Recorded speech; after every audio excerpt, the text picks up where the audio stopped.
അതുകൊണ്ടല്ലേ അസാധാരണമായ ജുട്സ് പോലും അദ്ദേഹം സ്വന്തമായി ഉണ്ടാക്കിയത്. അദ്ദേഹം ഉണ്ടാക്കിയ ആ നിൻജുട്സു മനസ്സിലാക്കാൻ പോലും എനിക്ക് കഴിവുണ്ടായിരുന്നില്ല. നിങ്ങൾക്കും പറ്റിയില്ലെന്നോ? പിന്നെ എനിക്കെന്നല്ല, അദ്ദേഹത്തിന് ശേഷം വന്ന ഹൊക്കായ്ക്ക് പോലും അത് പറ്റിയിരുന്നില്ല. അത്രയ്ക്കും ഭീകരമായ ജുട്സു ആയിരുന്നു അത്. അങ്ങേരെ എല്ലാത്തിലും മിടുക്കനാണെന്ന് എനിക്ക് അറിയാമായിരുന്നു. പക്ഷെ ആ ലെവലിലേക്കൊക്കെ എനിക്ക് എത്താൻ പറ്റുമോ?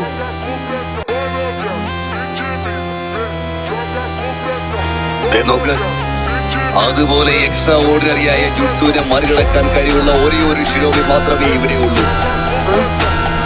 അത് വേറെ ആരുമല്ല, നീയാണ് നരുട്ടോ.